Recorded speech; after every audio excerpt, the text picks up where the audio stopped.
I'm Primal Piggy. Thank you for joining me for another BDSM United podcast.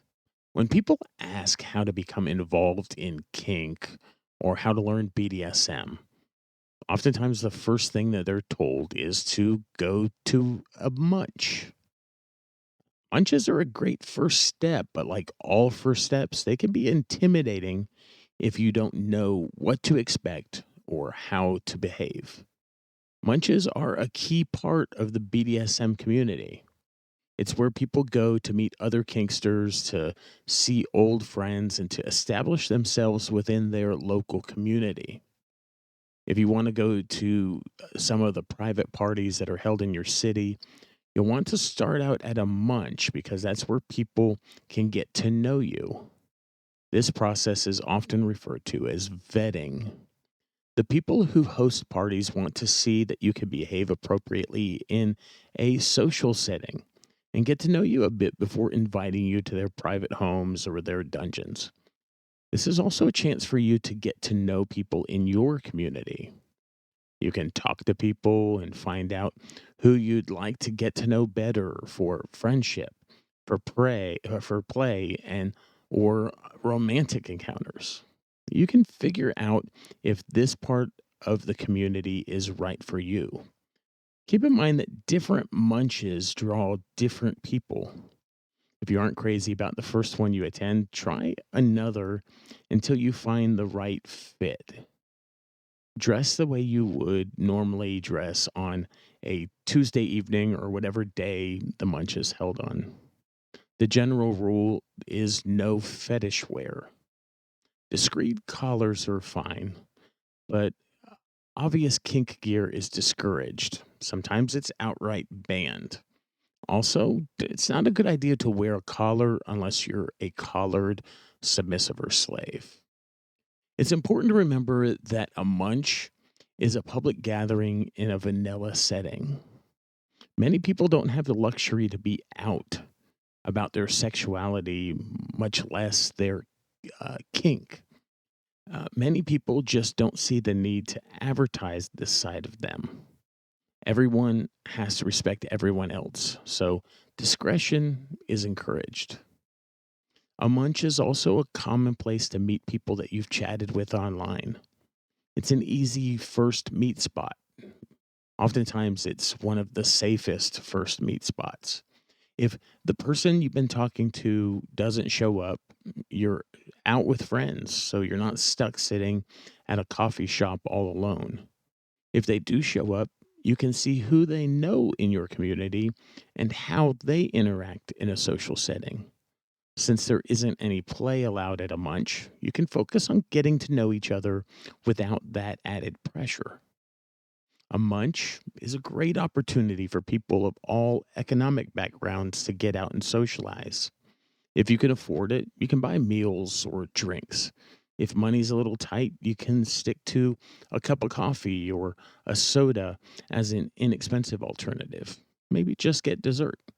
The use of titles also is generally discouraged unless you have a kinky relationship, a prior kinky relationship with a person. It's inappropriate to approach every female presenting person in the room to call them mistress, submissive slave, just as it is unrealistic to expect everyone to address you as goddess or master. Don't try to force titles on people, no matter which side of the slash you find yourself on. Munches are all different. The first one you attend may not be the right group for you, or the right people may just not be in attendance at that munch. Try a couple until you find where you fit in. Also, email or message the organizer, the host, with any questions you have, or to let them know that you're new and would appreciate some introductions. Also, remember again that this is a vanilla event, so act appropriately. You shouldn't go to a munch trying to act dominant or submissive. Just be yourself, just be a human being. If people are unsure of your identity, oftentimes they'll ask. Also, it's okay if you don't know any of that yet. you're new, exploring, don't be afraid to tell people that. Be prepared that kinky groups are often more open and accepting of people who don't always fit society's rigid gender roles. The BDSM community often has a number of trans people, gender fluid, or non binary people. Sometimes people may be cross dressing. Don't assume pronouns such as he or she. And if you aren't sure, just ask. Now, while you're at a munch, talk to everyone, or at least try to. Don't just talk to people you find attractive or who have a specific identity. Dominants can learn a lot in these munch situations from submissives. Bedroom only people and tops and bottoms can learn from 24/7 people who are in uh, long term and ongoing BDSM power exchange relationships. BDSM is dynamic, it's always growing and it's changing.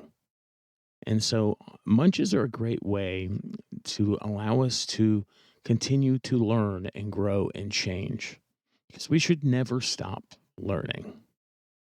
I'm Primal Piggy. Thank you for joining me for this BDSM United podcast. My submissive and I were hosting munches in different cities, and I contacted her and wanted to go to her munch because she had been doing them a little longer than I had, because I wanted to glean from her and learn some of the things that maybe they did differently or better that I could bring home to my pod or to my munch in my city. And so I traveled there and I met her at the munch and we sparked a relationship and we've been together ever since. And this podcast is born out of that relationship. This podcast wouldn't exist if I had never attended a munch. At least it wouldn't exist in this way. So, this whole podcast that you're learning from is the product of one man attending a munch and meeting a woman at a munch, and an ongoing power exchange relationship that has um, just bared a lot of different fruit. And so, munches are great learning opportunities, and you just never know what course or turn your life may take. I'm Primal Piggy. Thank you for joining me for this episode, this podcast. You can find all of our resources at www.bdsmunited.com. And it was a joy speaking with you today on a topic that I'm obviously passionate about. And I'll talk with you again soon.